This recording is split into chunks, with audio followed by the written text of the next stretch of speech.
बिस्मिल्लाहिर्रहमानिर्रहीम, अस्सलाम वालेकुम। आपका दोस्त सलमान हैदर। उम्मीद करता हूँ परवरदिगार ने आपको और आपके अहले खाना को अपनी हिफ्ज़ व अमान में रखा होगा। ये ईरान में इलेक्शन है, प्रोसेस इस वक्त जारी है और बड़ी ज़बरदस्त किस्म की टर्निंग इसके बीच में आई है। आज सुबह जब इलेक्शन में ना खामनाई साहब ने जब अपना पहला वोट कास्ट किया ना इमाम खुमैनी के रोज़े के करीब पोलिंग स्टेशन पे, तो उस वक्त उन्होंने पहले वोट कास्ट करते हुए अवाम को ये कहा कि जनाब आप अपना वोट कास्ट करें और ये वोट जो कास्ट करना है ये दरअसल ईरान की सिमत का तयन करेगा, दुनिया भर में एक अच्छा मैसेज जाएगा और मैं सबसे ये दरख्वास्त करता हूँ कि इस वोट को कास्ट करें। अच्छा, सुबह की ये बात हुई, लेकिन बीच में एक और अहम तरीन उन्होंने एक स्टेटमेंट दी है और बड़ी ही तगड़ी स्टेटमेंट दी है। इधर उन्होंने स्टेटमेंट दी है, उधर से इसराइल से भी एक जवाब आया है। ये बड़ी अहम तरीन पेशरफ्त है जो आज के दिन ईरान के इलेक्शन के हवाले से, जहां इस वक्त पूरी दुनिया सोच रही है, यूएसए सुपर पावर सोच रही है, इजराइल सोच रही है, यूरोपियन कंट्रीज सोच रहे हैं कि जेसीपीओए के अंदर ईरान को लेके आना है। नया सदर आखिर करने क्या वाला है, वो करेगा क्या, ईरान की पॉलिसी से मुतल्लिक कोई चेंज है या नहीं है, और स्पेशली इसराइल अपना मुस्तकबिल इसराइल ईरान के हवाले से क्या देखता है। ये अहम तरीन एक स्टेटमेंट मैंने आपके साथ शेयर करनी है और पूरा इसका ब्रेकडाउन है जो मैंने आपके साथ शेयर करना। और ऐसे मौके पर खामनाई साहब का इस पहर, जब वोटिंग के अमल में बस थोड़ी देर बाकी है, उस वक्त उनका जो कहना और पोलिंग स्टेशन पर लगने वाला जो रश है, ये बड़ा इंटरेस्टिंग एक फैक्टर जो मैंने आपके साथ शेयर करना है। अमेरिका के कंसर्न क्या है ये भी मैं आपको बताता हूँ, क्योंकि बेशतर चीज़ें, कितने कैंडिडेट हैं, कितना वोट कास्ट हो रहा है, आमतौर पर ये आपको पता चल गया होगा, लेकिन मैं फिर भी जल्दी से लेकर चलता हूँ क्योंकि शायद सिर्फ मेरे व्यूवर्स हैं, वो ये जानना चाहते होंगे। अच्छा, आबादी है 8 करोड़ 30 लाख जी, इसमें वोटर है 5 करोड़ 90 लाख, 72,000 पोलिंग स्टेशन हैं, इतना आपको पता चल गया। और इसमें आज ईरान के सदर का इंतखाब हो रहा है, गार्डियन काउंसिल भी है, पार्लियामेंटेरियंस मेंबर भी है, लेकिन बहरहाल लुब्बे लुबाब यह है कि ईरान के एक नए सदर का आज चुनाव हो रहा है और ये 3 अगस्त को अपनी जो नशिस्त है उसको संभालेंगे। 3 अगस्त तक हसन रूहानी साहब ही इस प्रोसेस के अंदर शामिल रहेंगे एज अ सदर। इलेक्ट्रॉनिक वोटिंग हो रही है, ये भी मैं आपको बता दूं। लास्ट इलेक्शन 2017 में हुआ था, 2017 के इलेक्शन में टोटल टर्नआउट 70% था।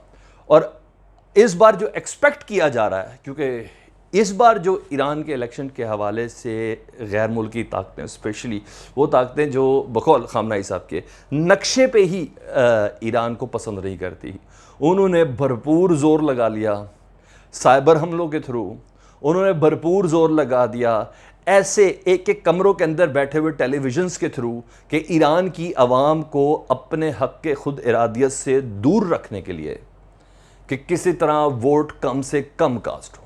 उस पर खामनाई साहब ने क्या कहा, मैंने आपको बताना है, आपसे कुछ देर पहले उन्होंने कहा। बहुत इंटरेस्टिंग है, प्लीज़ ये इस वीडियो को पूरा देखिएगा। अच्छा जी, टोटल मैंने आपको बताया 13वां सदर हैं। थोड़ा सा जल्दी से प्रोफाइल बताता चलूँ ताकि फिर मैं आपको लुब्बे लुबाब की तरफ ले चलूँ। इब्राहिम रईसी साहब जी टॉप जज हैं, चीफ जस्टिस हैं ईरान के, और मैंने पिछली एक वीडियो बनाई थी जिसमें नफ्तली बेनेट से मुतलिक, इसराइल के वज़ीर आज़म और इनसे मुतलिक बताया था कि ये दोनों सेलेक्ट होने जाएंगे, क्योंकि दोनों ही बुनियाद परस्त हैं। दोनों ही को इसलिए चुना गया है कि ईरान से मुतलिक नफ्ताली को चुना गया कि अब उसकी क्या पॉलिसी होगी और उसका स्टांस क्या देखना, उसकी तरबियत क्या है, आईडीएफ का कमांडर है, ब्ला ब्ला ब्ला ब्ला, वो सारे पिछली वीडियोस के अंदर आप देख लीजिएगा।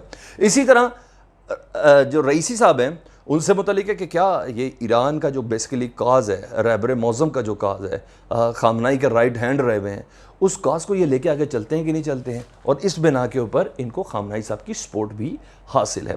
उन 4 अफराद में जो इस रेस के अंदर रह गए उनका मुख्तसर तारुफ बताता चलूँ जी। मैं इब्राहिम रईसी आपको बता दी कि चीफ जस्टिस है। चीफ जस्टिस के अलावा ईरान के इनकलाब के 80 की दहाई में और 90 की दहाई में प्रोसिक्यूटर, डिप्टी प्रोसिक्यूटर और प्रोसिक्यूटर रहे हैं, फिर असिस्टेंट चीफ जस्टिस रहे हैं, अब चीफ जस्टिस रहे हैं। ये इनको आपको बताना बहुत ज़रूरी है।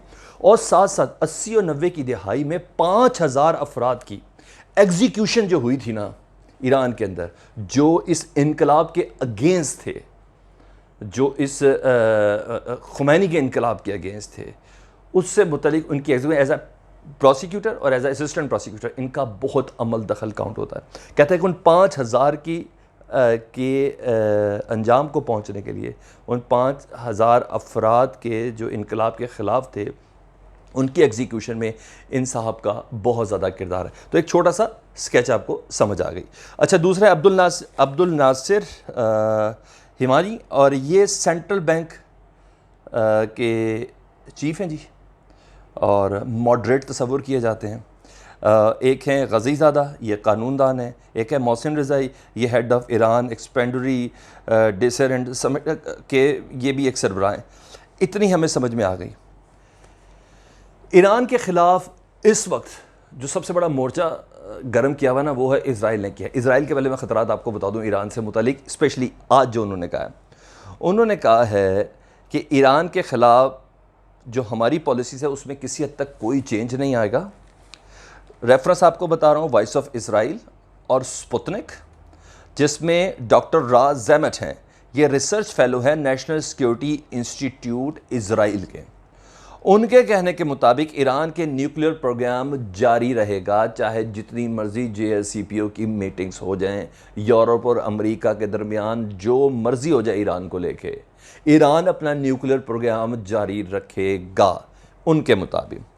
मजीद उन्होंने कहा कि ईरान इसराइल के लिए जो वाहिद ख़तरा इस खित्ते के अंदर जो वो तस्वुर करते हैं, यानी अपनी मौत का सामान जिसको समझते हैं, ठीक है जी, ये उन्हीं के वर्ड्स कोट एंड कोट कर रहा हूँ, वो सिर्फ और सिर्फ ईरान है। साथ साथ उन्होंने कहा कि US और वेस्टर्न्स की जो पॉलिसीज़ है ना, ईरान की US और वेस्टर्न के हवाले से जो पॉलिसीज़ हैं, उसमें किसी तब्दीली का कोई इम्कान नहीं है, चाहे जो मर्जी सदर आ जाए।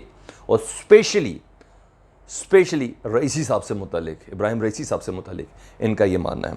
मज़ीद उन्होंने कहा है कि वियना की जो नेगोशिएशंस हैं उसके ऊपर भी कोई फ़र्क नहीं पड़ने वाला, कि नया जो सदर आएगा तो वो वियना की जो नेगोशिएशंस हैं उसके हवाले से कोई डिफरेंट पॉलिसी लेके आएगा। उन्होंने कहा नहीं, ऐसा नहीं है, ये खामनाई साहब की ही पॉलिसी है, उसी को लेके चलेंगे। रूहानी साहब बिट मॉडरेट है ना, इसलिए टेबल्स पे ऊपर, और ये जो JCPOA वाली कॉन्फ्रेंस जो न्यूक्लियर प्रोग्राम के तहत जो यूरोप और अमेरिका को बीच में किया था, रूहानी साहब ने किया था, तो कहना ये इस पॉलिसी को वो ज़रूर कंटिन्यू करेंगे। साथ साथ उन्होंने कहा है कि रशिया और चाइना से रिलेशन से मुतल्लिक जो चीज़ें हैं ना, इसके अलावा अंदर खाने में इब्राहिम रईसी साहब अपनी सनत, तिजारत और कारोबारी सरगर्मियों को मज़ीद ज़रा तेज़ करने के लिए कुछ प्लान ज़रूर कर सकते हैं। इस सिलसिले में नए जॉइंट वेंचर्स ज़रूर बना सकते हैं। बहरहाल इसराइल के लिए सबसे बड़ा जो ख़तरा वो सिर्फ़ और सिर्फ कोई और नहीं है, वो ईरान है। और ईरान से मुराद वो रहबर आज़म खामनाई साहब को कहते हैं जी, ये बोला गया। अच्छा जी, इसके बाद एक स्टेटमेंट है, मैं कोट एंड कोट कर लूँ, स्पुतनिक की है। उन्होंने कहा it might be easier for Israel to mobilize the international community against Iran.